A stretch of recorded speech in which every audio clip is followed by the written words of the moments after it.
ونستهدي ونستغفره ونعوذ بالله من شرور أنفسنا وسيئات أعمالنا من يهده الله فلا مضل له ومن يضلل فلا هادي له أشهد أن لا إله إلا الله وحده لا شريك له وأشهد أن محمدا عبده ورسوله اللهم صل على محمد وعلى آل محمد يا أيها الذين آمنوا اتقوا الله حق تقاته ولا تموتن إلا وأنتم مسلمون يا أيها الناس اعبدوا ربكم الذي خلقكم من نفس واحدة وخلق منها زوجها وبث منهما رجالا كثيرا ونساء واتقوا الله الذي تساءلون به والأرحام إن الله كان عليكم رقيبا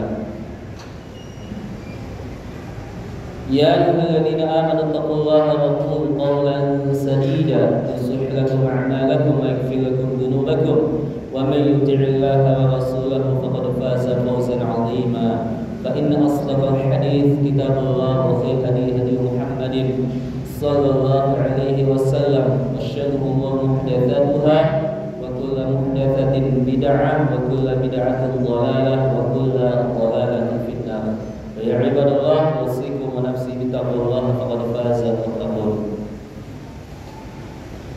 Bersyukur kita kepada Allah Subhanahu wa taala atas segala nikmat serta karunia-Nya kepada kita.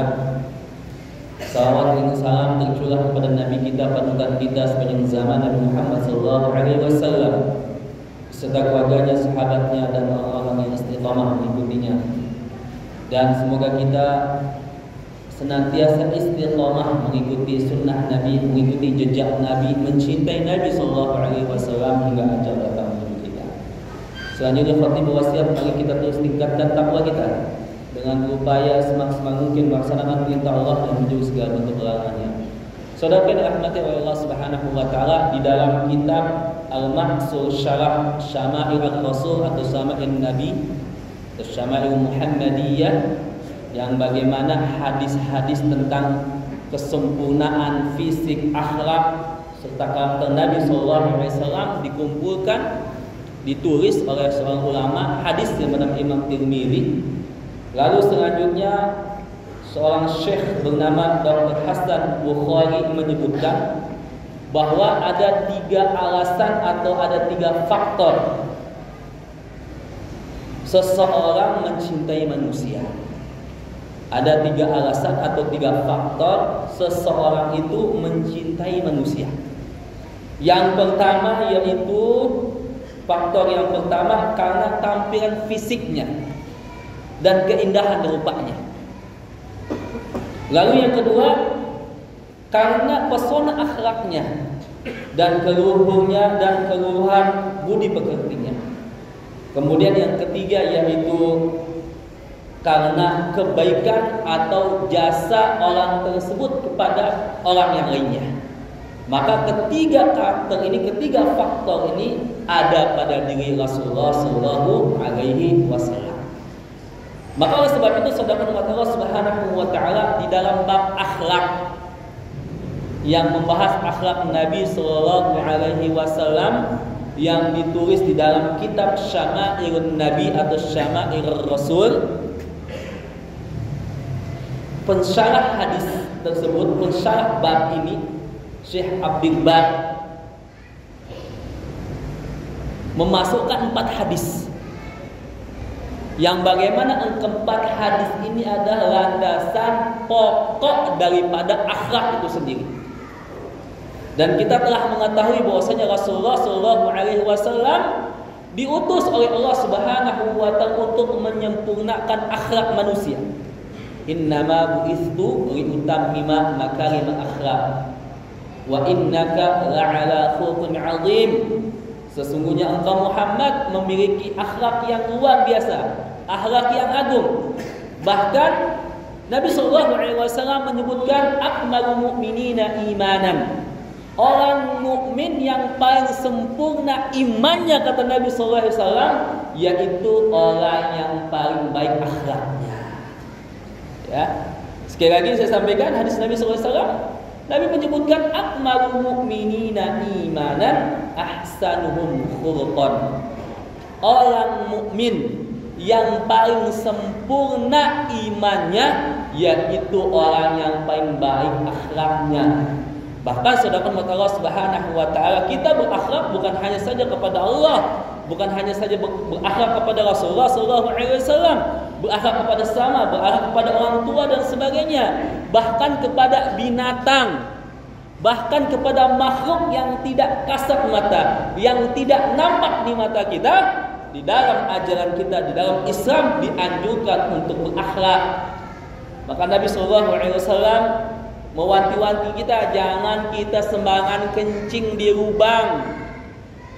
Ya kan? Ini bagian daripada akhlak. Jangan kencing di lubang karena di situ ada makhluk. Bisa saja di situ semut dan sebagainya.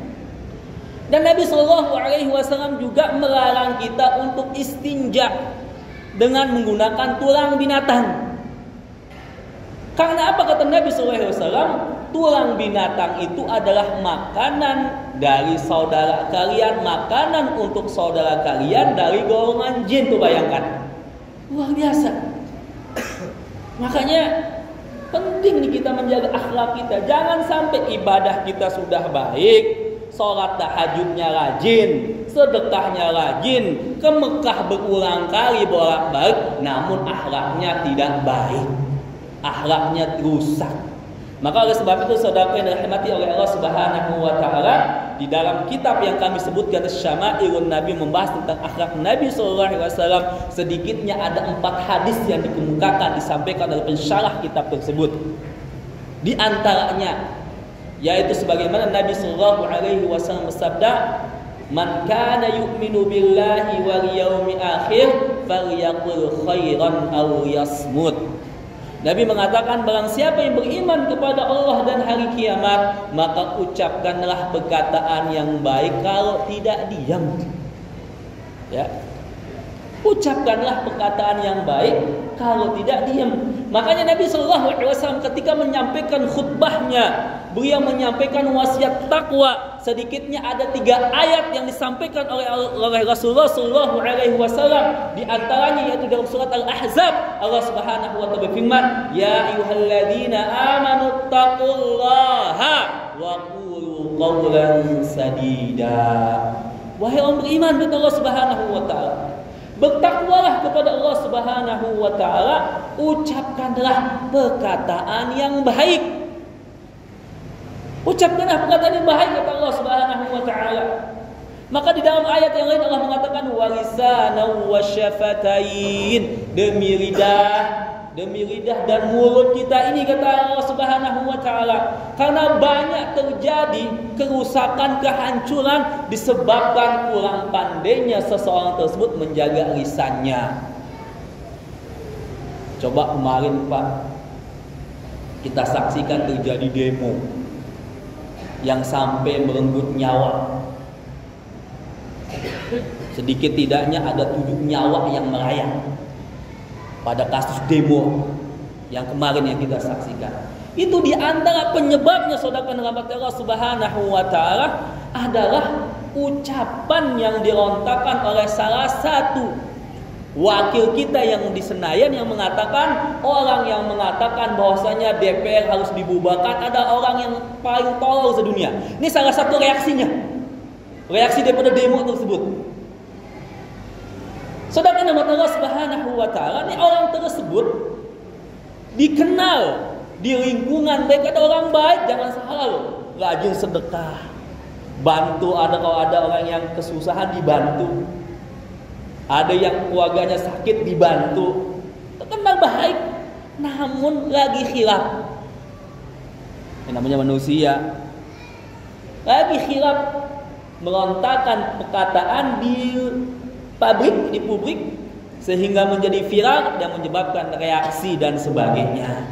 Maka banyak orang, saudara Allah Subhanahu wa taala, dia pandai menjaga sholatnya 5 waktu sehari semalam di masjid, tahajud gak pernah ditinggalkan, sholat duha apalagi, sedekahnya rajin, bolak-balik ke tanah suci untuk melaksanakan ibadah haji dan umrah. namun apa? Kurang pandai menjaga lisannya. Namun tidak sedikit yang kurang pandai menjaga lisannya. Maka Nabi sallallahu alaihi wasallam mengatakan, innal 'abda la yatakallamu bi kalimatin la yara ba'san.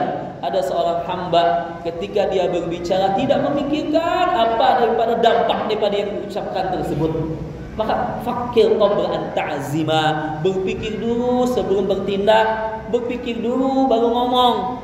Salamatul insan fi hifdzil lisan. Karena selamatnya seorang insan itu bagaimana dia pandai menjaga lisannya. Maka tips yang diberikan oleh Nabi SAW, kalau kamu nggak mampu ngomong yang baik, ya diam. Man kana yu'minu billahi wal yawmil akhir falyaqul khairan aw yasmut. Bang siapa yang beriman kepada Allah dan hari kiamat, maka hendaklah mengeluarkan perkataan yang baik. Kalau tidak bisa, ya diam. Makanya Abu Dzar Al-Ghifari datang kepada Nabi SAW.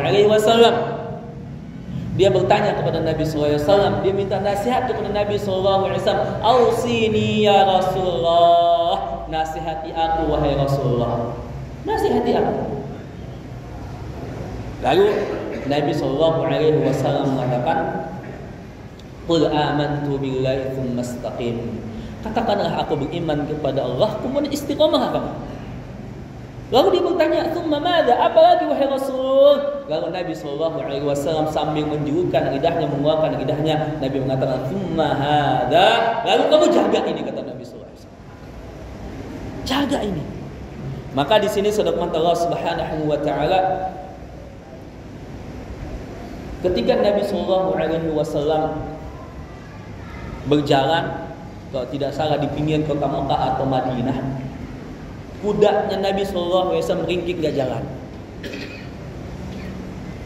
Gak jalan. Lalu Nabi SAW mengatakan, yu'adzibani wa ma yu'adzibani fi kabir. Nabi mengatakan melihat kubur tersebut, Nabi mengatakan yu'adzibani. Ada dua kubur, penghuni kubur. Nabi mengatakan penghuni kubur yang ada ini sedang diazab oleh Allah Subhanahu wa taala. Amma yang pertama kata Nabi SAW, yang satu itu diadab oleh Allah Subhanahu wa taala. Kenapa? La yastatiruna min bawlihi. Enggak ditutup ketika dia kencing. Ini maaf nih, saya kritik nih masjid-masjid yang ada di seluruh Indonesia, hampir di seluruh Indonesia. Tempat kencingnya kita bisa saya ngintip, kita bisa saya ngelihat. Coba kalau bisa tuh buat kayak di Masjidil Haram, Masjidil Haram atau Masjid Nabawi. Tempat kencingnya ditutup. Maka kata Nabi SAW yang pertama itu enggak ditutup ketika kencing. Sampai saya punya teman dari Inggris, Muslim, dia mengatakan kepada saya bingung nih di Indonesia ini. Ini tempat kencingnya berdiri, ya kan? Kemudian berhadap-hadapan, bersamping-sampingan, potensi orang saya melihat itu sangat besar. Aurat kita nggak boleh, harus dijaga. Aib loh. Maka Nabi sama kita lihat Nabi SAW ketika beliau kencing itu pergi suatu tempat, ditutup oleh ontaknya, disatrah, disutoh, ditutup. Ini kayak kita sekarang mengikuti orang barat gitu. Masjid pun ngikut kayak demikian. Nah, sedangkan Allah Subhanahu wa taala yang pertama kata Nabi SAW, hati-hati loh karena hadis Nabi SAW. Kemudian yang kedua kata Nabi SAW, makanya di dalam hadis tersebut mereka mengira bahwasanya mereka diadab sesuatu, sebenarnya sesuatu yang mereka anggap kecil, padahal itu perkara yang besar, dia anggap remeh. Masalah kencing loh, nggak nutup, nggak ditutup. Kemudian yang ketiga, kedua kata Nabi SAW, satunya kata Nabi SAW diadab oleh Allah Subhanahu wa taala, namsi bin namam, provokator, tukang ngadu domba, membuat perpecahan antar anak bangsa, bahkan antar umat beragama. Namsi bin namam kata Nabi SAW. Nabi mengatakan la yadkhulul jannah an-namam, tidak masuk surga kata Nabi SAW. Orang yang suka ngadu domba. Makanya Ummu Jamil, istri daripada Abu Lahab, digelar dengan apa? Hammalatul hatab, sebagai pembawa kayu bakar. Maka ada dua kondisi, ada dua makna daripada tersebut. Yang pertama dimaknai secara dimaknai langsung secara jelas bahwasanya memang Ummu Jamil ini ketika Nabi SAW keluar secara tekstual, di mana secara tekstual ketika Nabi SAW keluar untuk sholat di Masjidil Haram ke Ka'bah, dia menebar kayu yang berduri, membakar kayu supaya menghalangi jalan Nabi SAW. Kemudian yang kedua dia mengatakan kiasan. Orang yang kerjaannya ngadu domba disebut hammalatul hatab, pembawa kayu api bakar, yang buat orang emosi, buat orang marah, buat orang terprovokasi. Maka disebut namsi bin namam, kata Nabi, la yadkhulu jannah an-namam, tidak akan masuk surga orang yang suka ngadu domba. Maka saudara Allah Subhanahu wa taala menjaga lisan kita, menjaga perkataan yang baik, itu merupakan salah satu akhlak yang agung. Ya, akhlak yang agung. Maka ketika kita santun berbicara, ketika kita mengatakan perkataan yang baik dalam berbicara, tidak ngadu domba, tidak bohong, tidak mencela dan sebagainya, ini merupakan bagian daripada akhlak yang diajarkan oleh Rasulullah SAW. Semoga Allah Subhanahu wa taala menganugerahkan kepada kita akhlak yang baik. Kita bisa mencontoh akhlak Nabi SAW. Karena siapa pedoman kita? Siapa yang patut kita ikuti? Yang kita ikuti adalah Rasulullah SAW. Ada Allah yang ajmain. Aku qauli hadza fastaghfiruhu wa lakum lisa'il muslimin wal muslimat wal mu'minina wal mu'minat fastaghfiruhu innahu ghafurur rahim.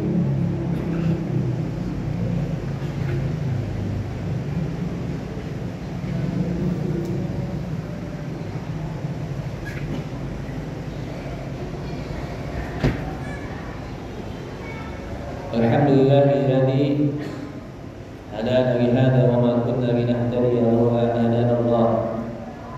Asyhadu an la ilaha illallah wahdahu la syarika lahu wa asyhadu anna Muhammadan abduhu wa rasuluh.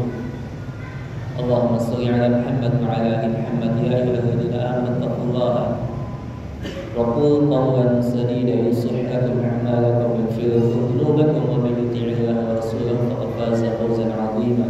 Inna Allaha wa malaikatahu yusalluna 'alan nabiy ya ayyuhalladzina amanu sallu 'alaihi wa sallimu taslima. Allahumma shalli ala Muhammad wa ala ali Muhammad. Allahumma ighfir lil muslimina wal muslimat wal mu'minina wal mu'minat al ahya'i minhum wal amwat bi rahmatika ya arhamar rahimin. Allahumma inna nas'aluka ridhaka wal jannah wa na'udzu bika min sakhatika wan nar. Allahumma inna nas'aluka salamatan fid din wa 'afiyatan fil jasad wa ziyadatan fil ilmi wa barakatan fil rizqi wa tawbatan qabla wa rahatan 'inda al-maut wa maghfiratan ba'da al-maut. Allahumma hawwin 'alaina fi sakaratil maut wa najata min an-nar wa 'afina fil hisab. Allahumma ansur ikhwanana al-mustad'afina wal mujahidin fi Palestin wa fi Gaza wa fi kulli makanin wa zaman. Allahumma inna nas'aluka al-huda wat-tuqa wal 'afafa wal ghina. Rabbana la tuzigh qulubana ba'da idh hadaytana wa hab lana min ladunka rahmatan innaka antal wahhab. Rabbana atina fid dunya hasanah wa fil akhirati hasanah wa qina adzaban nar. Sallallahu ala nabiyyina Muhammadin wa ala alihi wa sahbihi wa sallam. Alhamdulillah.